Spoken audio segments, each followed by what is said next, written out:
Assalamualaikum warahmatullahi wabarakatuh. Apa kabarnya teman-teman? Balik lagi di channel kajian online. Alhamdulillah kabar baik. Ini Presiden Prabowo Subianto sudah tiba di tanah air 13 jam yang lalu.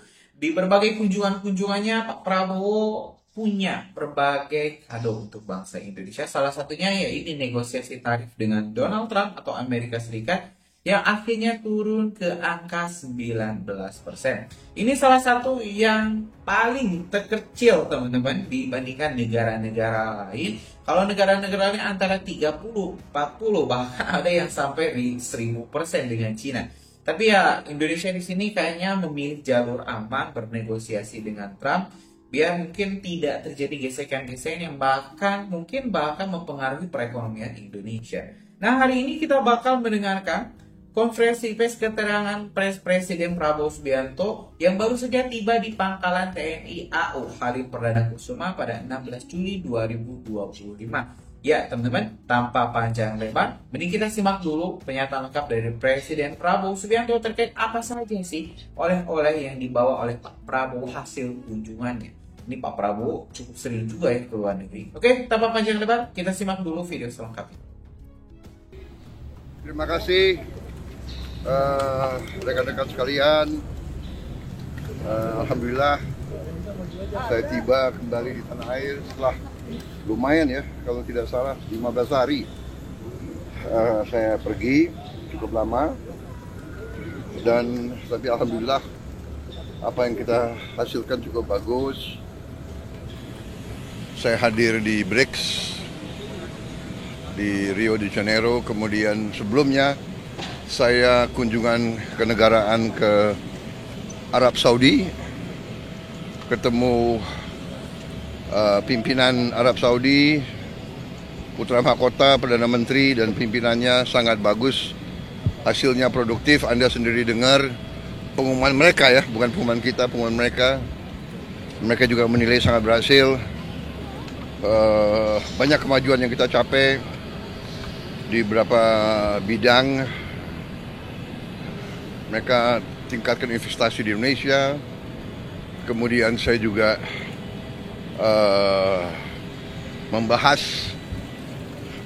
saya mengajukan bahwa Indonesia ingin membangun perkampungan haji yang permanen di situ. Secara prinsip mereka tidak keberatan, tapi tentunya akan dilakukan persiapan perencanaan teknis. Saya sudah diberitahu rencana-rencananya, mudah-mudahan lancar.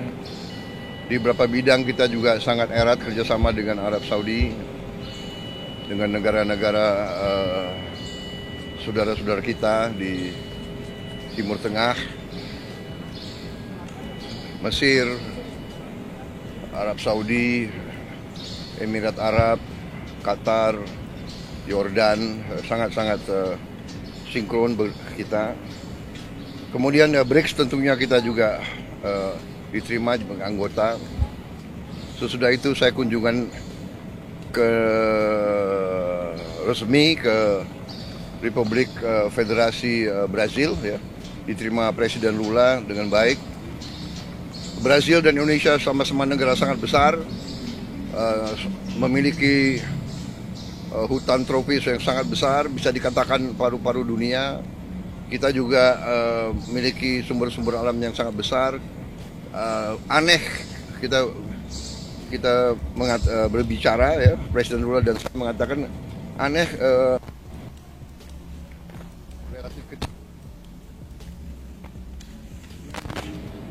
Yang di Inggris saya ketemu beberapa pejabat secara informal, tapi kita lobby, kita bahas soal Gaza, soal Ukraina dan sebagainya. Kemudian saya hadir di Brussels, di Uni Eropa. Itu ada terobosan luar biasa. Setelah 10 tahun perundingan alot, akhirnya kita mencapai kesepakatan Indonesia dan Uni Eropa akan masuk ke dalam apa yang disebut CEPA, Comprehensive Economic Partnership Agreement, yang itu sama dengan Free Trade Agreement. Jadi barang-barang kita bisa masuk Uni Eropa 0% tarif. Mereka juga, jadi kita sangat inilah ada hubungan simbiosis. Mereka punya teknologi yang bagus, punya sains, punya dana keuangan, kita punya mineral, kita punya komoditas, kita punya pasar. Jadi ini simbiosis. Habis itu saya ke Prancis, kita diberi kehormatan bisa memimpin defile Hari Nasional Prancis. Ini sesuatu yang baru pertama kali dalam sejarah suatu negara dari Asia memimpin defile di Prancis, kehormatan besar. Mereka memandang kita negara yang sangat penting. Saya lakukan juga pembicaraan lama dengan Presiden Macron, membahas banyak masalah, juga cukup sangat produktif. Dan habis itu saya mampir di Belarus, di Minsk. Belarus butuh banyak komunitas dari kita, dan kita juga membahas sama mereka karena kita butuh untuk pupuk, potash dan sebagainya. Jadi habis itu langsung kembali ke sini. Ya,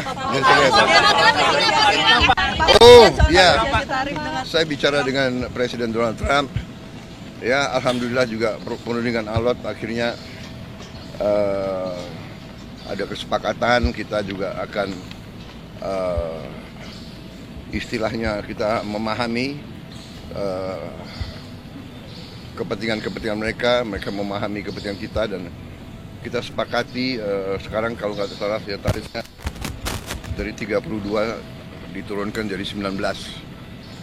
Ya, saya tetap nego. Saya katakan beliau ini seorang negosiator yang cukup keras juga gitu.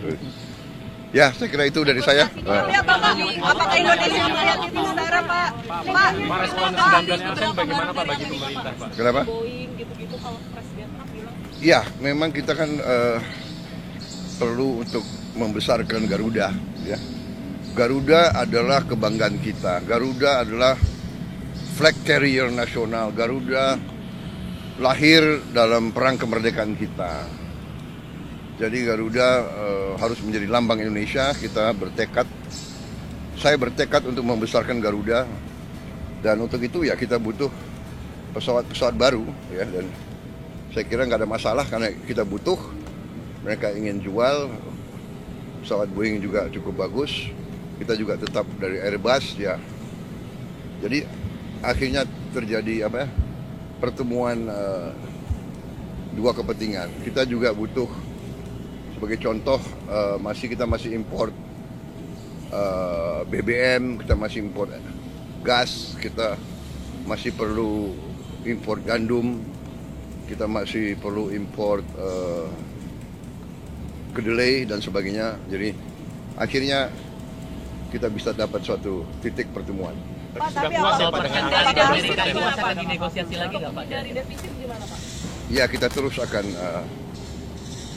namanya hubungan dagang itu terus-menerus kita negosiasi ya. Ada rencana kunjungan ke sana Pak? Kemana? Ke Amerika? Beliau katakan mungkin sekitar September Oktober. Ya. Bapak ke sana Tapi Pak? saya agak ngeri kalau diajak main golf. Kenapa? Golf saya jelek sekali. Saya harus Saya harus les privat golf. Dulu bagus, sekarang udah nggak bisa lagi. Pak, hasil pertemuan Oke. ini apakah bagi Indonesia apakah tetap akan menguntungkan dalam jangka panjang Pak, mengingat kita membebaskan pajak Amerika 0% gitu Pak? Semua sudah kita hitung, semua kita berunding ya. Kita juga memikirkan yang penting bagi saya adalah rakyat saya. Yang penting saya harus lindungi pekerja-pekerja kita. Walaupun kita juga punya sikap ya. Ini tawaran kita nggak mampu memberi lebih. Tapi yang penting bagi saya pekerja-pekerja kita aman, dan saya sangat optimis ekonomi kita dalam kondisi yang kuat, kondisi yang bagus, ya kan. Jadi apapun terjadi, kita akan kuat. Macam-macam. Kenapa? Puas pada dengan angka 19% atau akan dinegosiasi? Ya, kalau puas ya 0%. Oke?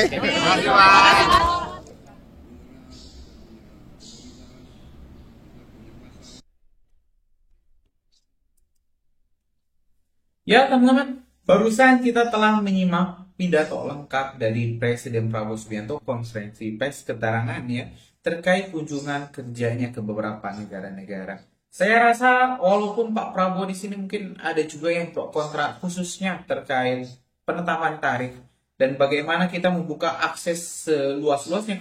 Kalau teman-teman dengar pidato dari Donald Trump, ya Donald Trump bilang bahwa oke, we have full access to Indonesia.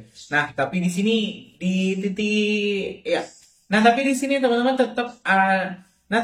teman-teman saya yakin Pak Prabowo tetap punya kontrol penuh. Tidak semena-mena misalnya membuka Indonesia kepada Amerika, pasti ada hal-hal yang akan Pak Prabowo batasi. Nggak akan tuh Donald Trump bisa seenak jidat di Indonesia. Tetap pasti ada aturan-aturan yang nanti Pak Prabowo buat biar nggak dirugikan ya. Dan yang mungkin kita juga bisa tetap dapat untung walaupun masih tetap kena tarif 9% ya. Mudah-mudahan Pak Prabowo ini bisa menjalankan pemerintahan dengan baik. Kita doakan tentu. Dan sekali lagi terima kasih kepada Pak Prabowo yang sudah menjalankan ini berbagai kunjungan-kunjungan ke luar negeri. Mudah-mudahan ya dapat sisi positif lah buat rakyat Indonesia. Mungkin itu informasi kita nih. Terima kasih teman-teman. Assalamualaikum warahmatullahi wabarakatuh.